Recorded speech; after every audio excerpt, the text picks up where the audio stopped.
Good afternoon, everyone. Welcome to the first webinar of our Women's Health and Focus webinar series hosted by the Office of Lifelong Learning and Physician Learning Program here at the University of Alberta. My name is Denise Campbell-Sher and I'm the Associate Dean of the office. Our office is committed to providing reliable updates and resources for clinicians, healthcare professionals, and everyone committed to providing best clinical care for patients.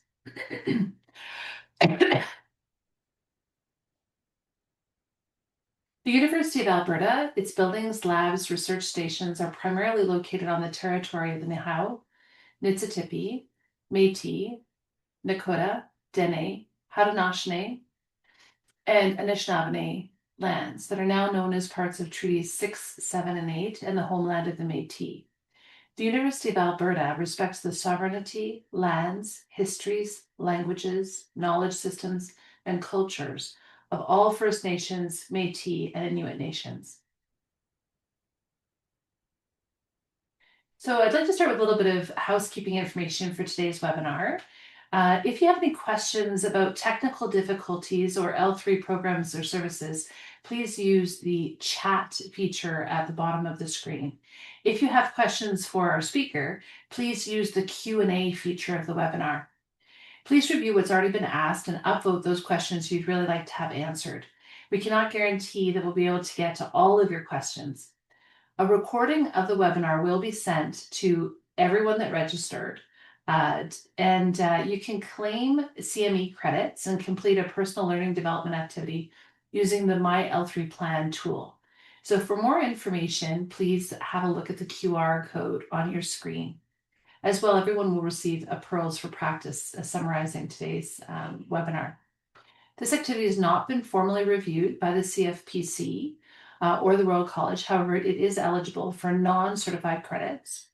And Main Pro Plus participants may also earn additional certified credits by completing a linking learning exercise.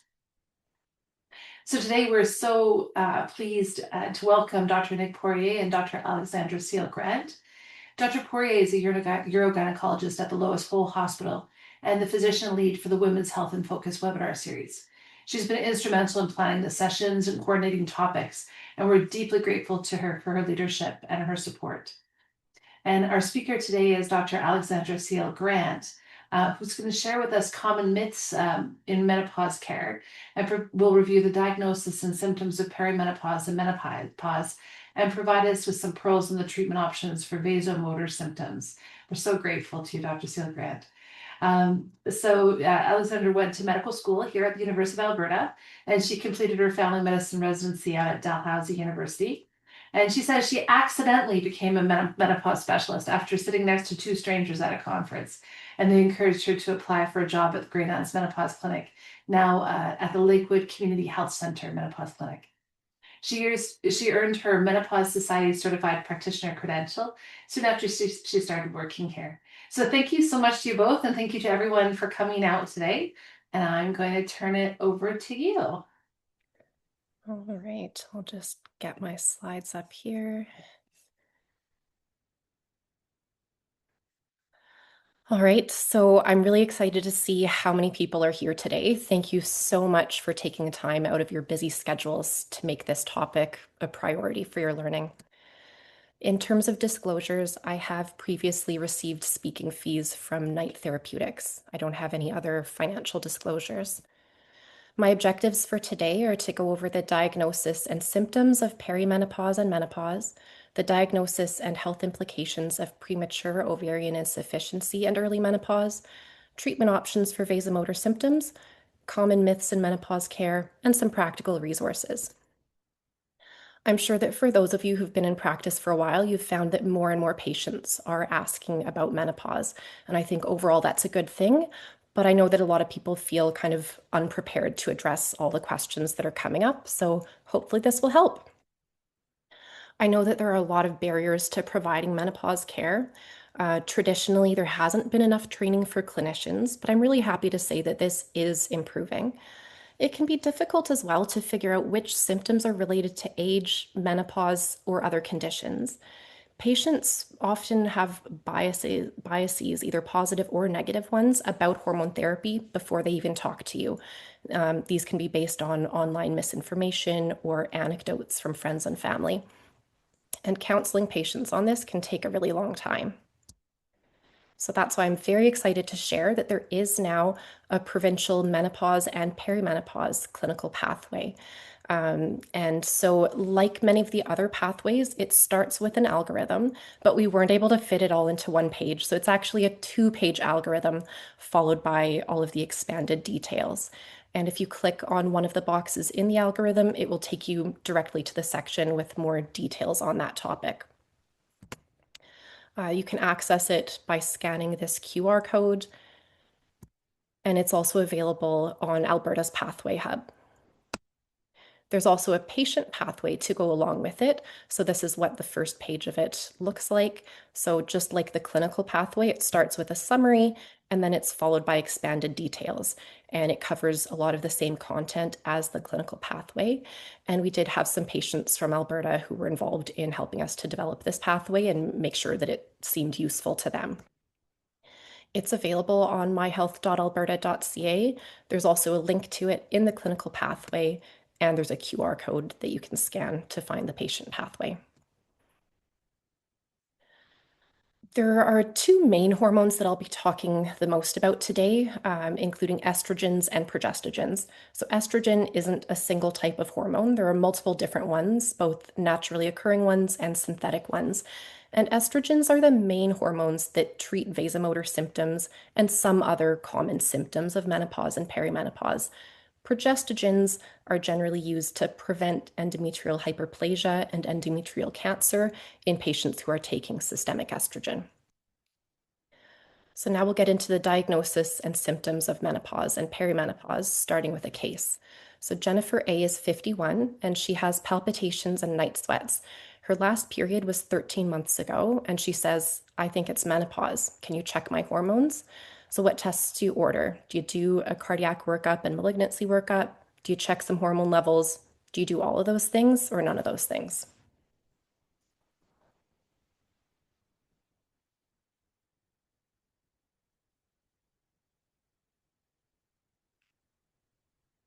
Okay, so good. So we have a mix of answers there.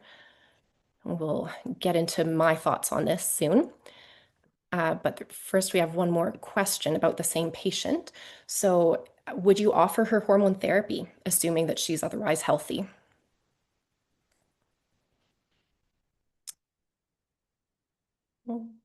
Sorry, just 1 second here.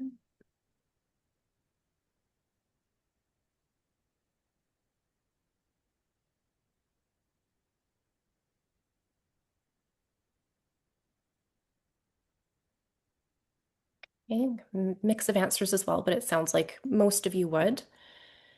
Now I'm going to change the case slightly. It's still a 51-year-old woman with palpitations and night sweats, but would you offer her hormone therapy if she hadn't fully stopped having periods yet? She was just having irregular periods and her last one was only 2 months ago instead of 13.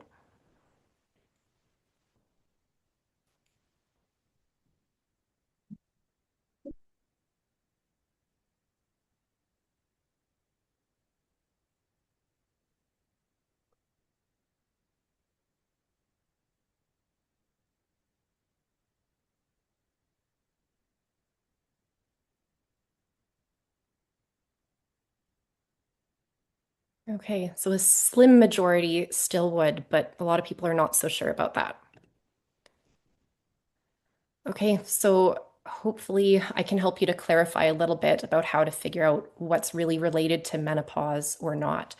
The reality is that it's not always going to be black and white, but there are some ways of trying to approach this issue.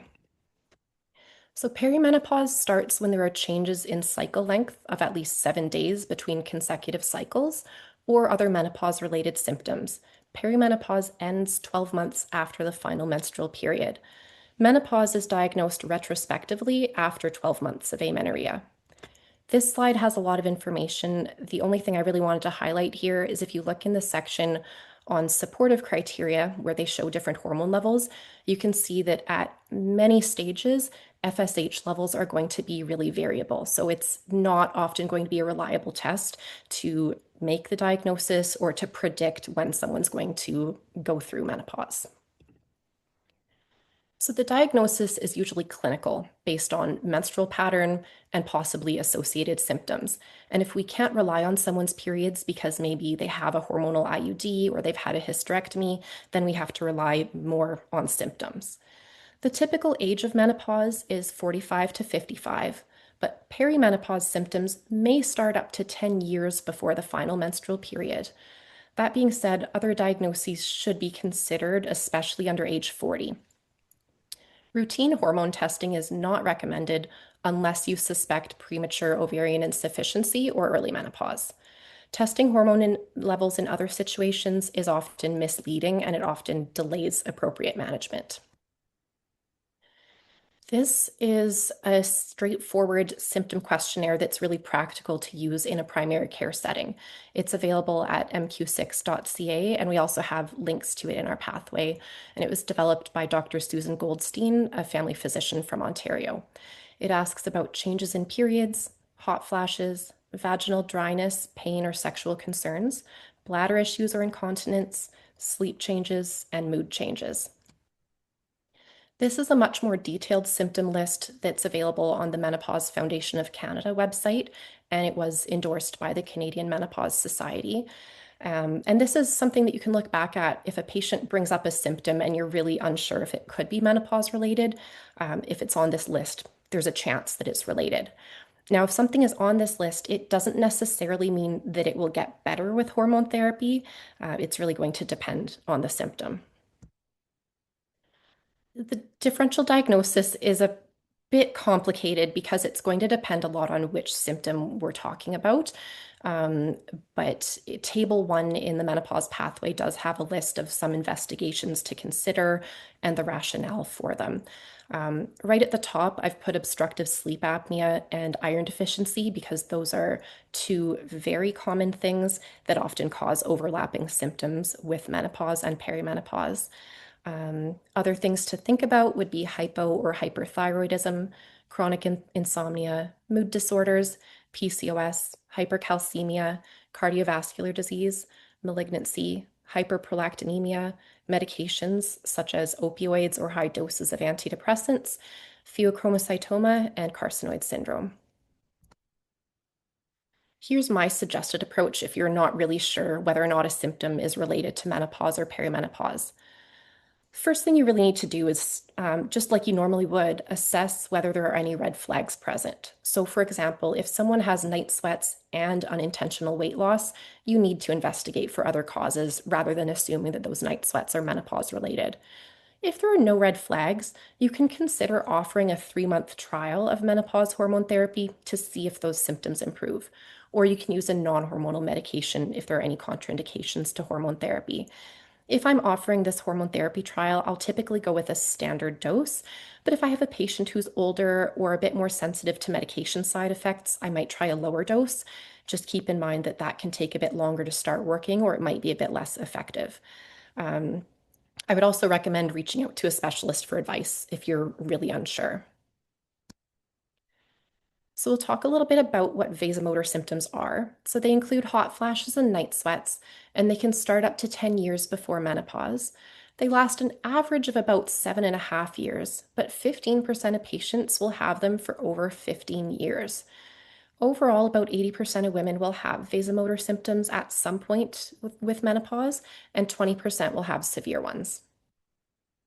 So getting back to Jennifer A., who's our patient who has palpitations and night sweats, you explained that her symptoms are typical of menopause. You offer her treatment and you tell her that you'll order more tests if her symptoms don't improve.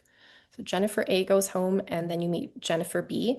A typical day for me in the menopause clinic usually involves seeing at least a couple of patients with the same name because they're all the same age. And Jennifer was the most popular baby name in Canada 51 years ago. So Jennifer B is 41. She hasn't had a period in 15 months. And she feels well, but she tells you that she saw a doctor who told her that she was lucky that she wasn't having periods anymore. But then she read online that she should be on hormones, and she's scared of taking hormone therapy because she heard that it causes breast cancer. What should she do? Should she do nothing? Should she take hormone therapy for up to 5 years? Should she take hormone therapy for at least 10 years?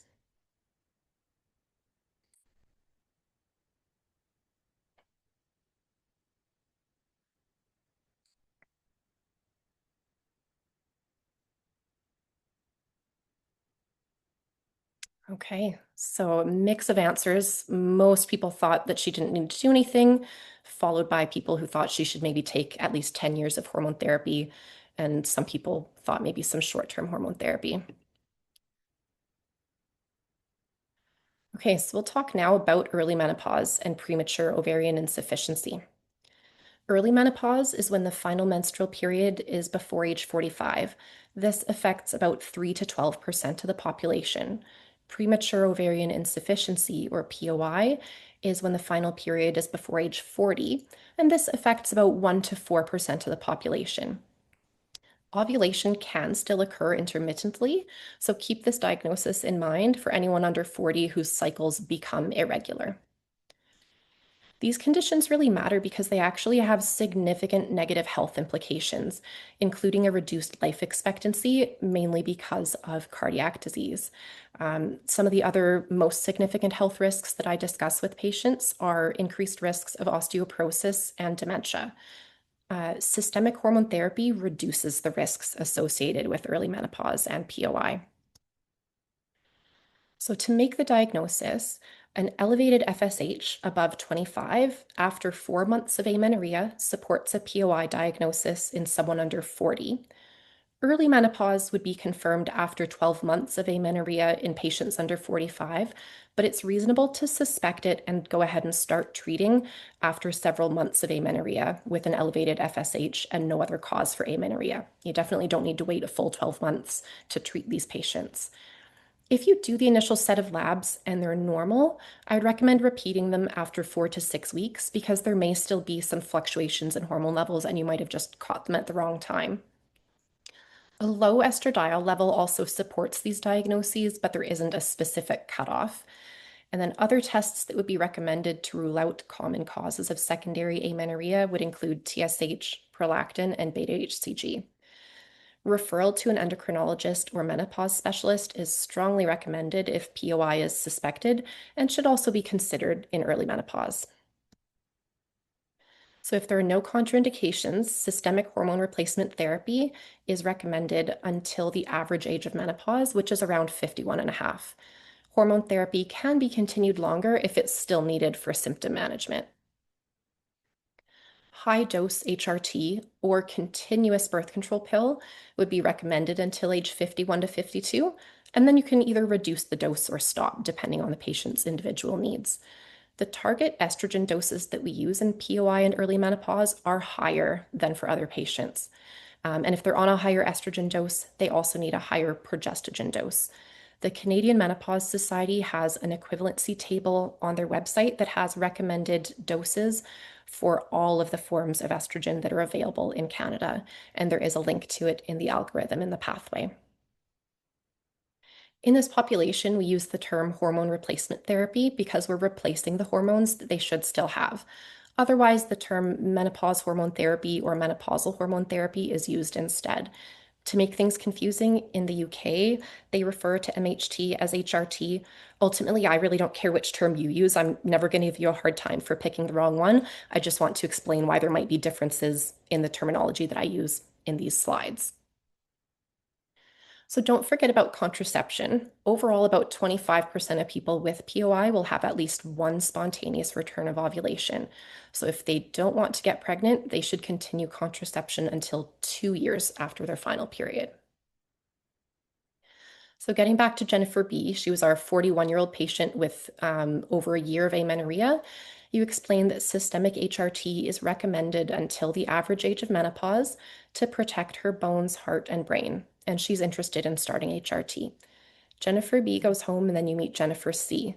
She's 51, and her last period was 2 years ago. She's been told that she can't take hormone therapy because she has hypertension, which is well treated, and she smokes, but she has unbearable hot flashes. What do you recommend? Should she quit smoking? Try clonidine? Try systemic MHT? Or maybe a combination of those things?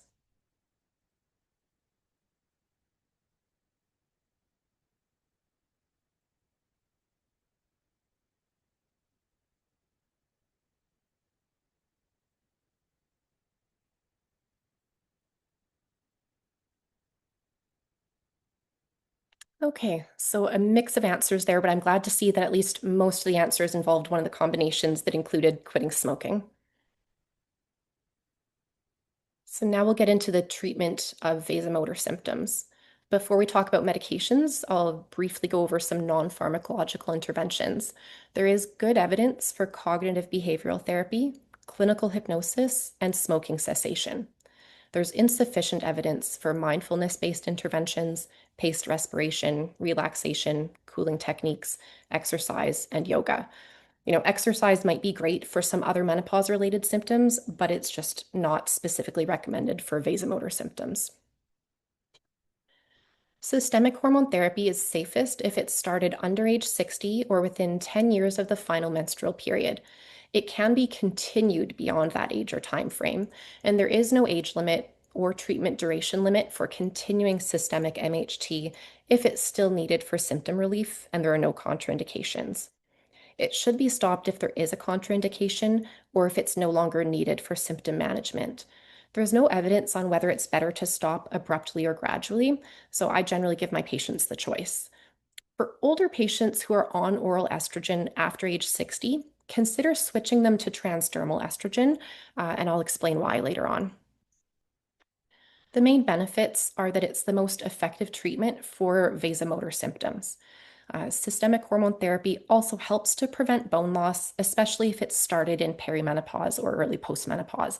It's less likely to be helpful if you're starting it in someone whose last period was 8 years ago. By then, they've already had most of that initial menopause-related bone loss. MHT may also help with sleep disturbances and muscle and joint pain.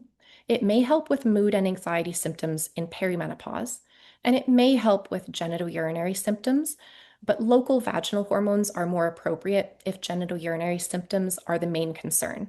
And some patients who are on systemic hormones may also need the addition of some vaginal hormones.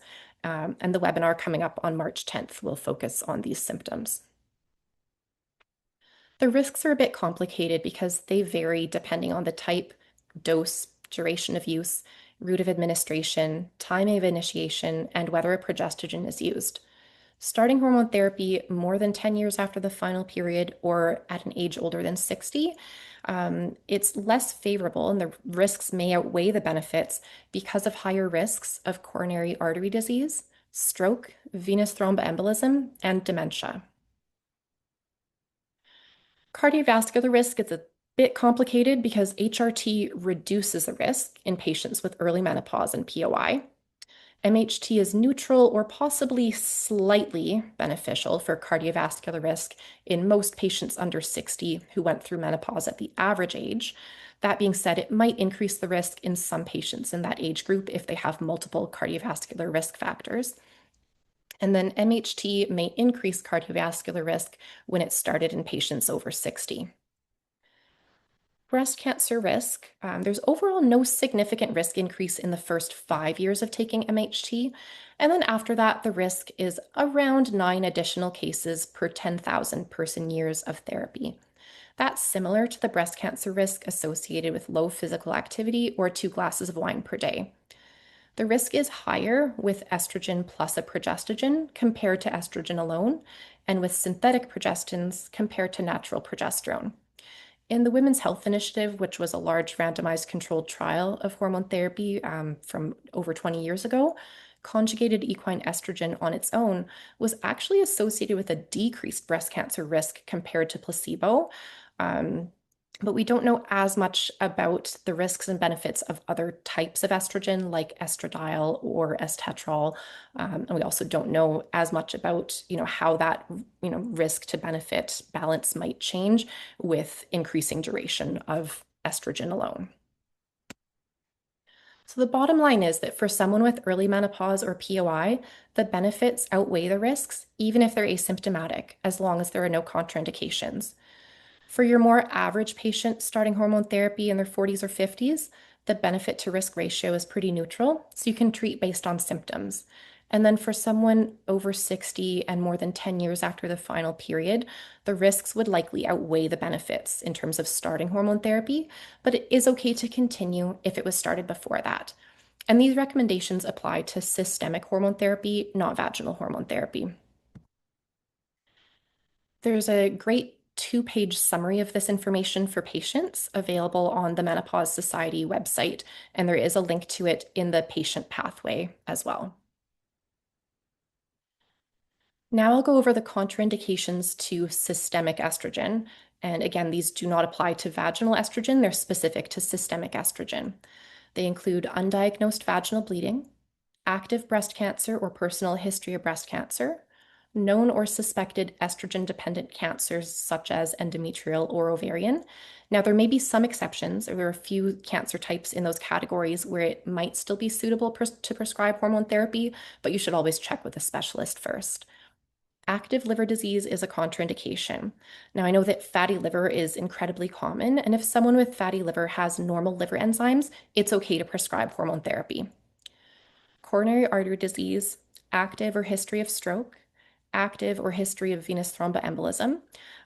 With that history, it might be reasonable to talk to a hematologist because some patients can still take hormone therapy, but it might be recommended for them to also take anticoagulants at the same time.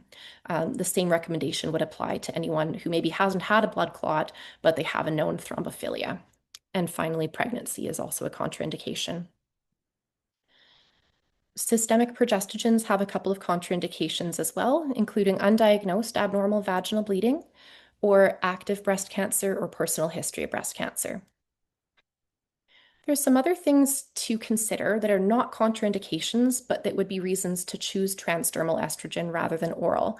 And if someone has a high cardiovascular risk, for example, you calculate their Framingham risk score and it comes back high, it's possible that MHT might increase their cardiovascular risk a bit higher.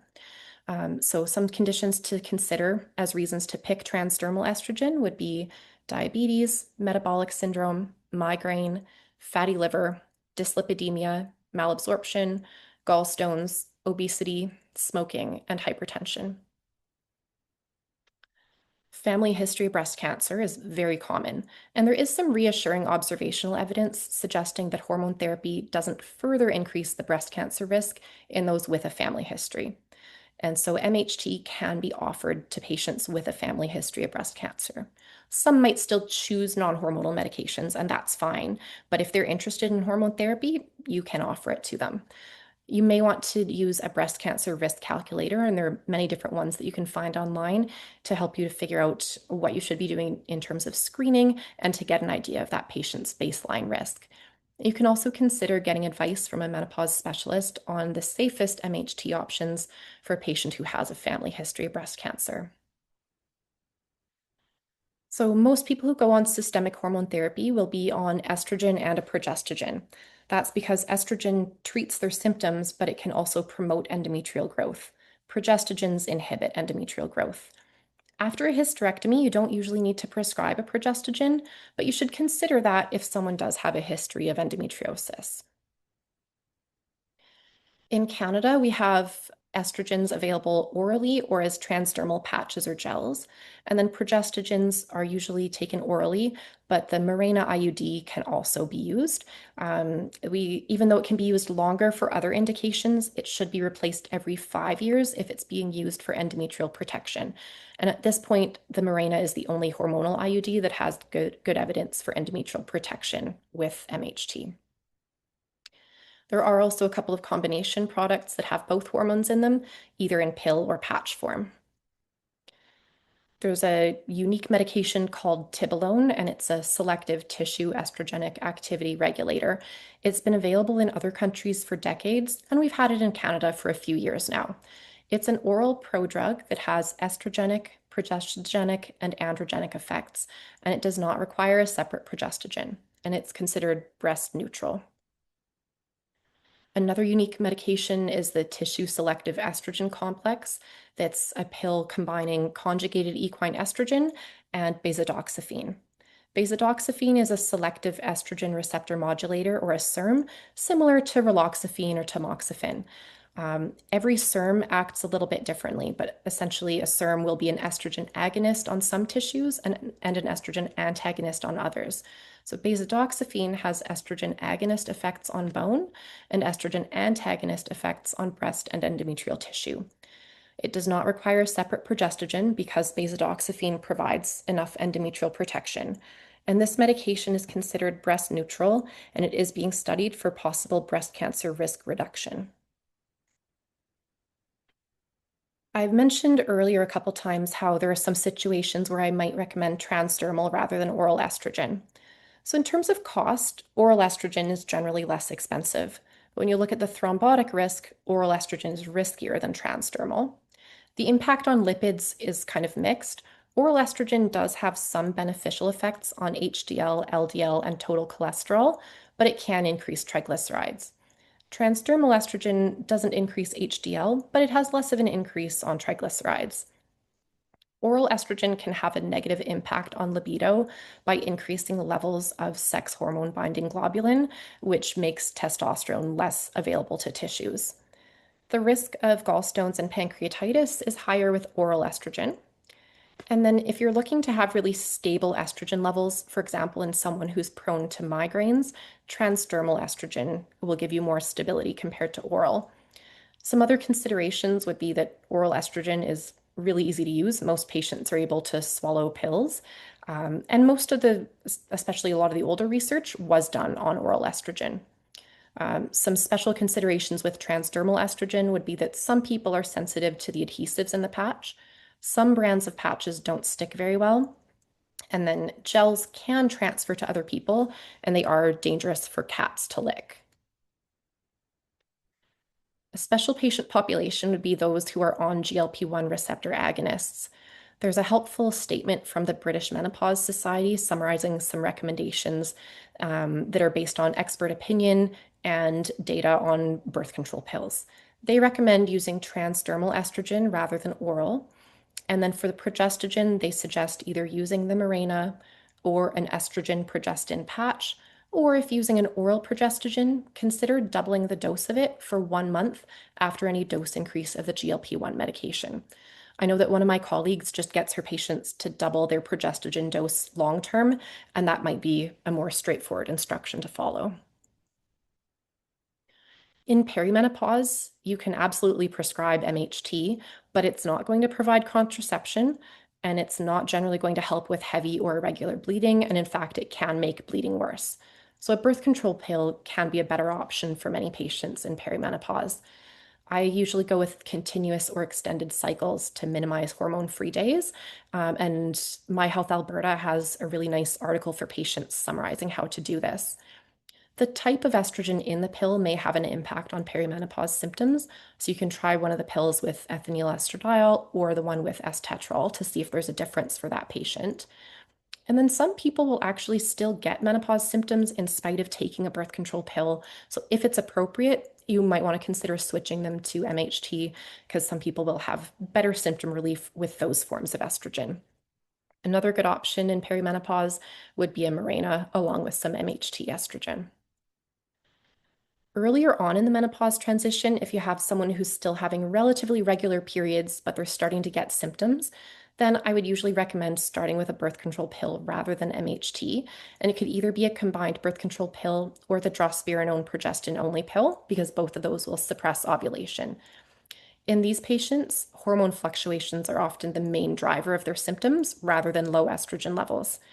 If you use the drospirenone progestin only pill, you can add some MHT estrogen if there are symptoms that persist. This combination is off label, but it should provide adequate endometrial protection because in the birth control form of drospirenone, it's a 4 mg pill. And in the MHT combination pills that use drospirenone, it's just 1 mg. Now we'll go over the non-hormonal medications.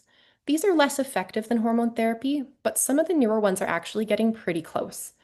They're all off-label except for fezolinetant and elinzanetant, and these are good options for someone who has contraindications or who prefers not to take hormone therapy. So clonidine only gets a slide because it does still get prescribed pretty often, but it's no longer recommended in the guidelines because it has minimal benefit and high likelihood of side effects. We just have better options now. SSRIs and SNRIs are both reasonable to try. You can try any medication in these classes, but they tend to help the most with vasomotor symptoms in the lower end of the dosing range, and they can actually worsen vasomotor symptoms with higher doses. Some of the other symptoms that they may help with would include mood, anxiety, or sleep problems. Gabapentin is another good option, and it can be given at bedtime or in 2 or 3 doses per day, depending on the timing of symptoms and tolerability. The usual dose range for this purpose would be between 300 and 900 milligrams per day, but you can go higher if the patient tolerates it really well. In addition to helping with vasomotor symptoms, it may also help with musculoskeletal pain and sleep. Oxybutynin can work well for vasomotor symptoms as well, but its use is limited by anticholinergic side effects.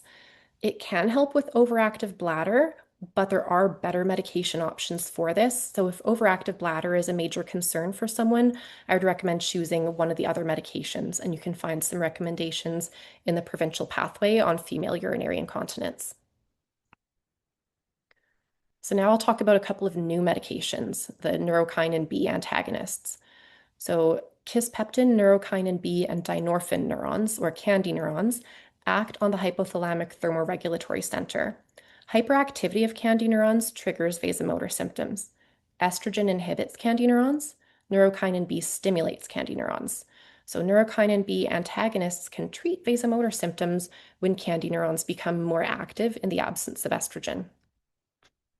Fezolinetant was the first non-hormonal medication developed specifically for vasomotor symptoms, and it's a 45 milligram pill. Because of rare reports of elevated liver enzymes, you are required to monitor liver enzymes regularly during the first 9 months of treatment. Luckily, so far, all of these liver enzyme elevations have been reversible. Contraindications would include hypersensitivity, cirrhosis, severe renal impairment, use of a moderate or strong CYP1A2 inhibitor, or known or suspected pregnancy. Elinzanetant was approved by Health Canada last year, and it is expected to be available in pharmacies soon. It comes in a 120 milligram dose, but it's actually 260 milligram capsules, specifically so that patients can take 60 milligrams per day while they're on erythromycin. Liver enzyme monitoring is not currently required for this medication, and it has been studied in breast cancer survivors. Now, even though fezolinetant hasn't been studied in breast cancer survivors, there's nothing about the mechanism of action that would be concerning in terms of breast cancer recurrence. And so I think it's still reasonable to offer either of these medications to someone with a breast cancer history. Contraindications to elinzanetant include hypersensitivity, use of a strong CYP3A4 inhibitor, or known or suspected pregnancy. At this time, it's not recommended to combine neurokinin B receptor antagonists with systemic MHT because this combination hasn't been studied, but you can combine systemic MHT with the other non-hormonal medications. So getting back to Jennifer C., she was our postmenopausal patient who has hypertension and she smokes. You start her on transdermal estrogen and oral progesterone. You recommend smoking cessation, but she isn't ready to quit, and that's okay. You don't need to take away her hormone therapy. Okay, so now I'm going to go through some quick myths here. Most of these are based on things that I've seen a lot in my clinic, but I do need to give credit to a couple of online mythbusters who've written some great articles on some of these topics, and some of my slides came very much from their presentations or their articles that they've written. So Dr. Jen Gunter and Dr. Lauren Colenso-Semple did a lot of work for these slides as well. So in all of these cases, it's a 52-year-old postmenopausal woman named Jennifer. Jennifer's gaining weight. She tells you that she's eating the same and that her activity levels are the same as they always have been. She wants to take MHT to help with weight loss. Will it help?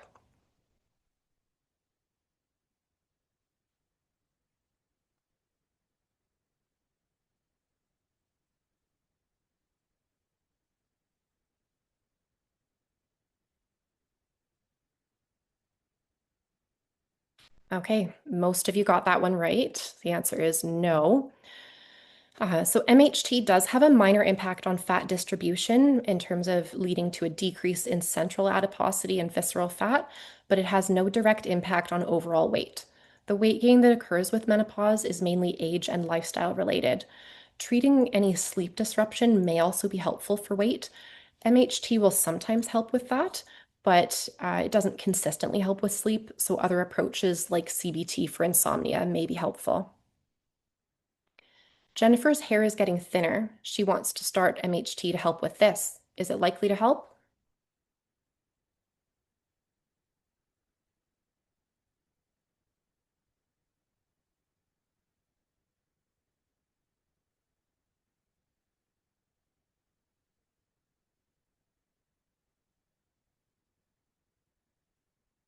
Okay, so again, you are appropriately pessimistic here.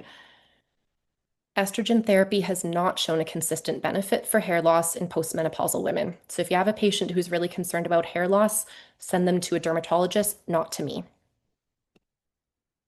Jennifer is doing well on systemic and vaginal hormone therapy.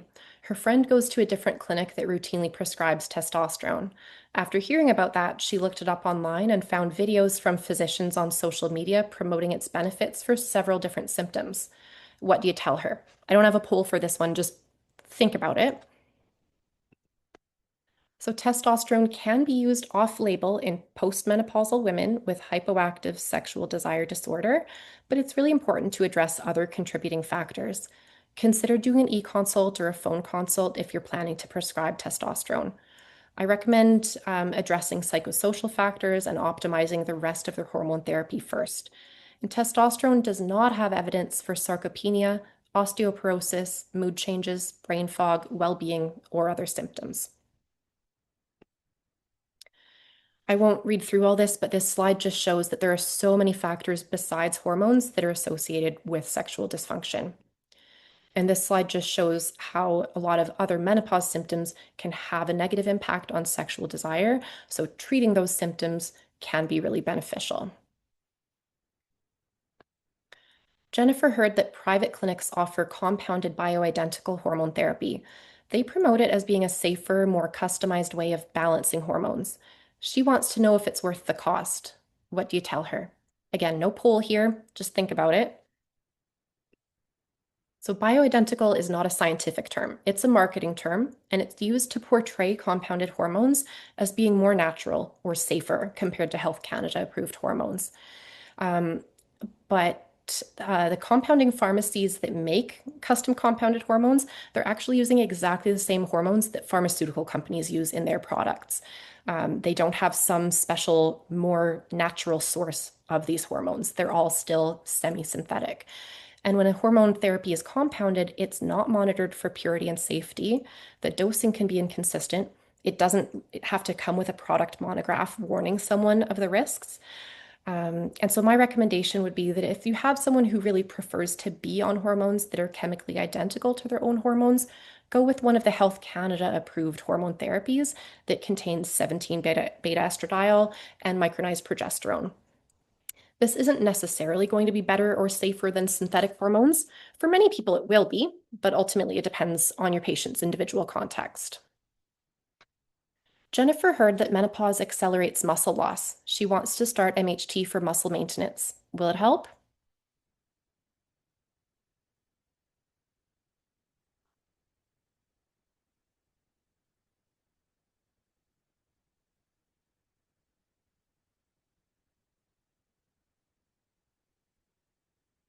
Okay, again, I agree with most of you. No, it will not help. So changes in lean mass are negligible over 6 years in women aged 50 to 59. The decrease in lean mass during the menopause transition aligns with the age-related decline that men have at the same age, and estrogen-based hormone therapy does not prevent muscle loss. Jennifer wants to take testosterone to support muscle growth and maintenance. We'll appropriately dose testosterone, meaning that you're keeping it in the range that it should be for a woman. Will that support this goal?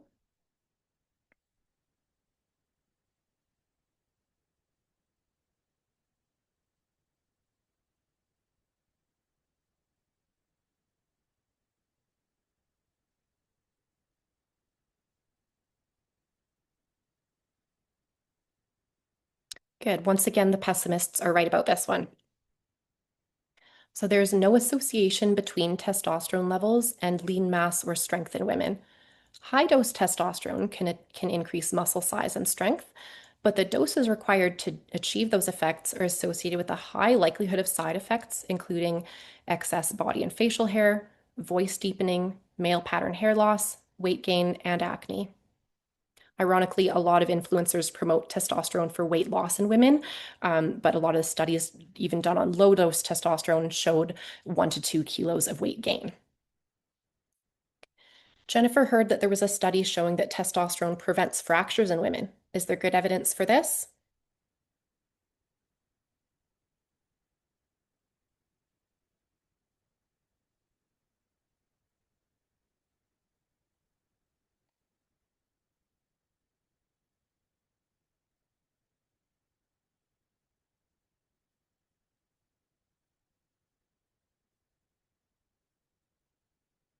Good. So most of you said no, and I agree. So the study that came out recently that's gotten publicity for this wasn't designed appropriately to draw any conclusions about testosterone and fractures. It was a retrospective study, and in my opinion, the biggest flaw is that it didn't control for estrogen use, and it's pretty likely that most of the patients on testosterone were also on estrogen, which would have helped to prevent fractures. There's no information on the testosterone doses that were taken, and no information on activity levels either.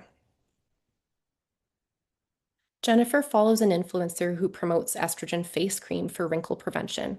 The influencer says that it's been studied and it's perfectly safe. Would you prescribe it for her? And before I share the answer, I'm going to give my personal opinion, which is that I think it's totally okay to have wrinkles. You don't need to spend your whole life looking like a 20-year-old. That being said, I know that this is a priority for some people, and so I will still share the answer. And I'm not judging you if you do care about wrinkles. That's just my own personal opinion there. So at this point, it's plausible that estrogen face cream could be safe and effective, but we just don't have enough information to say that. The studies done on it so far have had small numbers of patients, short follow-up periods, and sometimes they didn't even have a placebo arm. Different products were used in the studies, and we can't extrapolate the results from one type or dose of estrogen to another one. And the studies have not adequately assessed systemic absorption and endometrial safety. Risks may include melasma, endometrial cancer, venous thromboembolism, and breast cancer, but we just don't know how to quantify those risks because we don't know enough about absorption. And does it even work? Well, the studies have shown mixed results. There was actually a study of Premarin vaginal cream on the face that showed deeper wrinkles compared to placebo, possibly because of thickening of the skin. There was another study that showed improvements in areas that were assessed by dermatologists, but then in the outcomes that were reported by the study participants themselves, they couldn't notice a difference in their skin compared to placebo. The study stated that excellent ratings were given to all products, referring to estriol cream, estradiol cream, and placebo cream. So then why wouldn't you just use the placebo cream? The way this study is written is quite funny. If you look at the table that they have on outcomes reported by patients, it's in a very small font and they made it only take up half the page. And all of their other tables that had more positive outcomes are much larger. And this study was not published in a peer-reviewed journal. It was a sponsored clinical report. And this is a study that's being cited by many of the online influencers who are telling your patients that they should use estrogen face cream. There was a review in a dermatology journal last year that summarized this well, saying that essentially the evidence for topical estrogen is strongest at the histological and molecular level, but the responses are not uniform.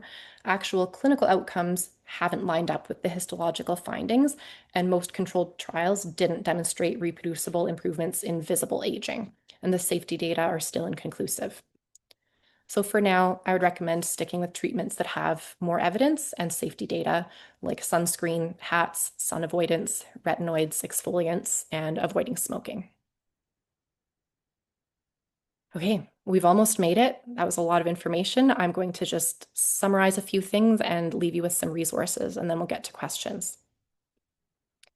HRT is recommended for all patients with POI or early menopause unless they have contraindications. Systemic MHT is the most effective treatment for vasomotor symptoms. It should be offered as a first-line treatment for symptomatic perimenopausal and postmenopausal patients without contraindications, or use hormonal contraception if that's more appropriate. Non-hormonal medications should be offered if there are contraindications to systemic MHT or if the patient prefers to avoid hormones.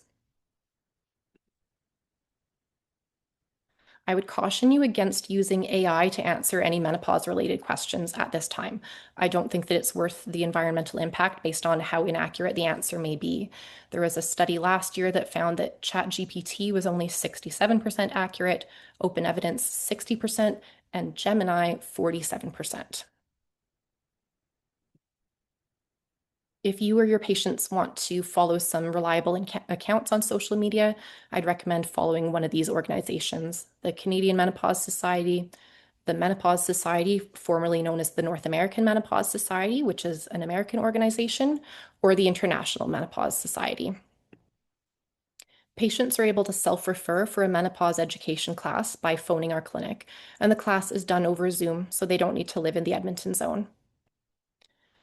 Currently at our clinic, we're prioritizing complex cases, and you can review the Alberta Referral Directory to get our most up-to-date referral criteria and a list of required information. A referral letter is adequate. If you still have any old referral forms from our clinic in your EMR, you can just get rid of those. You don't need to send a form along with the letter. If you have a patient who doesn't meet our referral criteria, you can ask for advice or refer them to a community women's health clinic. And there are a lot of hidden gems that are not that well known in terms of other clinics taking these kinds of referrals. If you want to get advice, there are a couple ways that you can do it. So we offer e-consults through Netcare and Alethea, or if you'd prefer to have a phone conversation in the Edmonton and North zones, you can call Connect MD and speak to someone through the women's health specialty, or in Calgary zone, you can use Specialist Link to speak to a gynecologist. Please try out the pathway and submit feedback. We're going to meet again this summer to go over all the feedback that we've received and make some changes to try to make it even more useful for you. I would also recommend joining the Canadian Menopause Society if this is an area that interests you.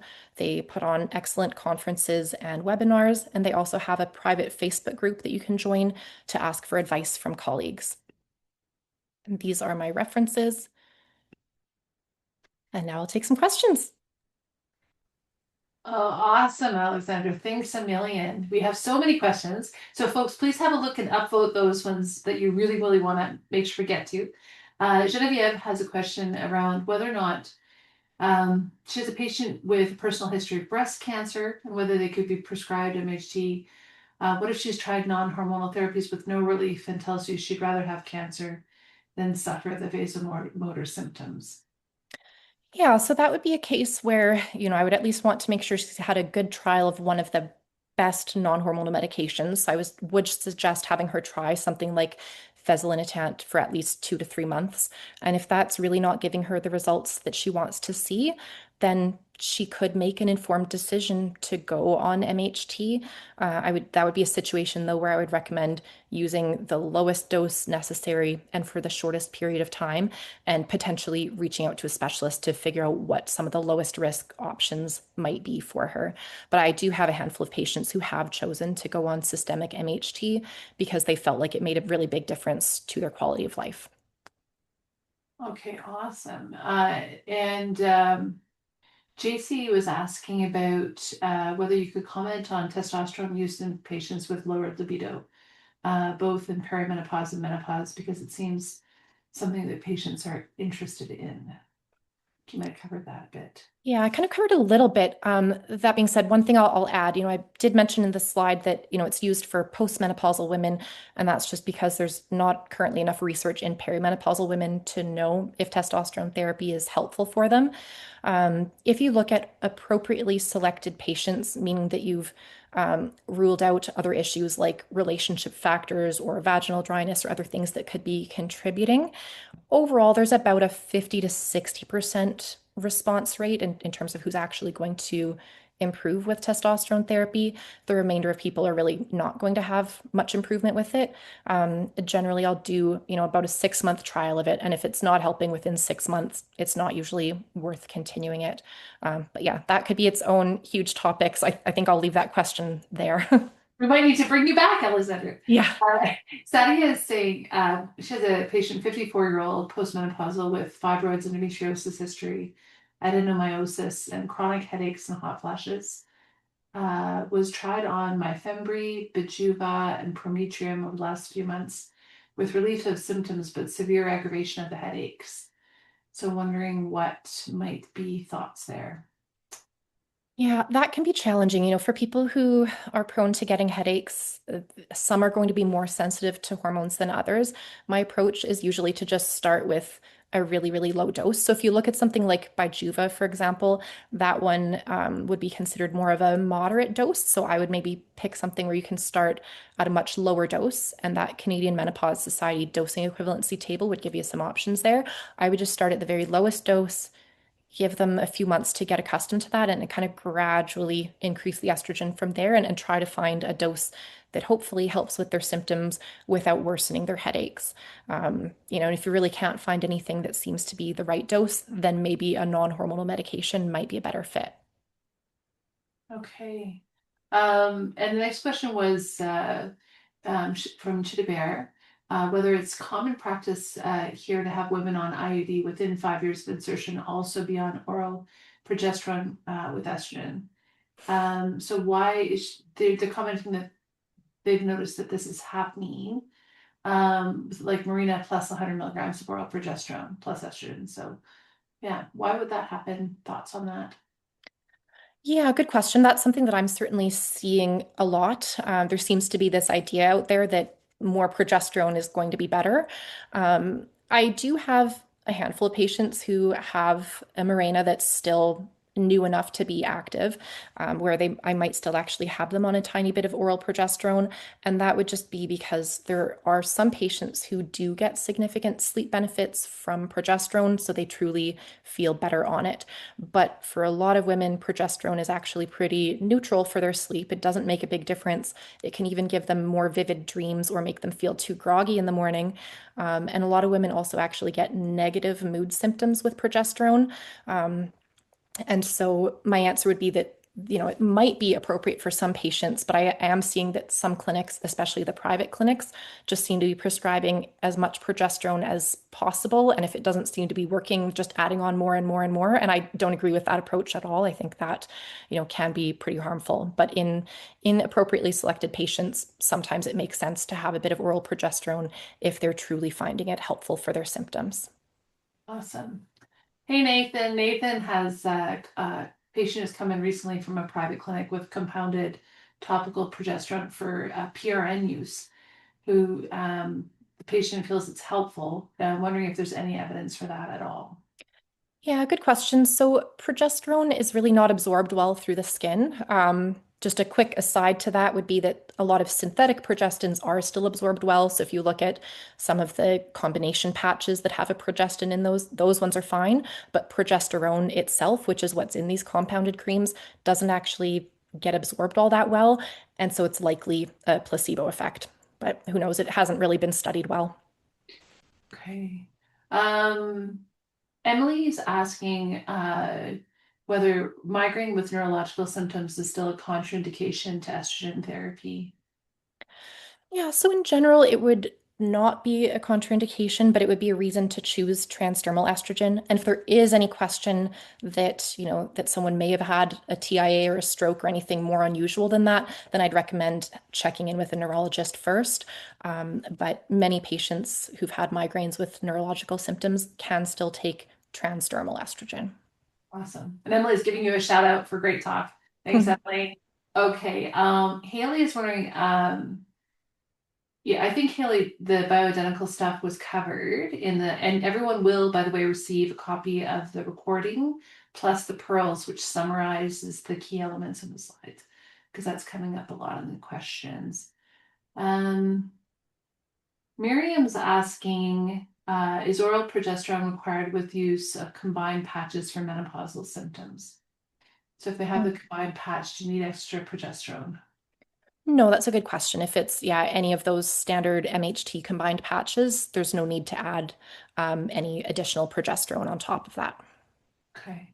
And Kenneth's asking, how do you respond to a patient who's adamant about hormone testing? Should we give in at some point? That one's hard, but what I often tell people is, that often the results are so misleading. I've seen so many patients who, before they were referred to me, they had some hormone level testing done, and it came back looking as if they were premenopausal, and yet they were having a lot of menopause symptoms, but they were told, well, no, your symptoms can't be related to menopause because look, your hormone levels were normal. And, that creates so many issues. And then even, sometimes patients, once they're on hormone therapy, they want to then get their hormone levels tested, but there isn't really a target hormone level that we need to be aiming for. We treat based on addressing symptoms without hopefully causing side effects. And we don't even know, if the same hormone level in someone's bloodstream is, if that's going to be right for someone and wrong for someone else, because the level in your blood doesn't really tell you everything about how it's actually acting on your cells.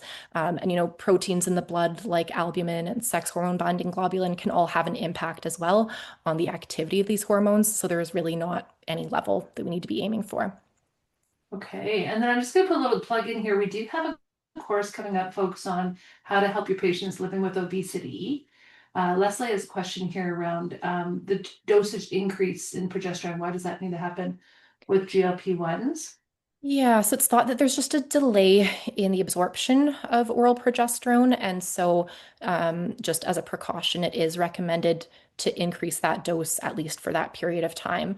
And I know there have been concerns with some of the GLP-1 medications also interfering with the effectiveness of birth control pills. So it's just a similar idea where at least initially absorption is just a bit too slow. And great caution, folks, with gabapentin in those folks, because it's really obesogenic. Leonie wants to know what dose of TRT you prescribe. Yeah, so the recommended dose of testosterone is going to be 1/10 of the male dose.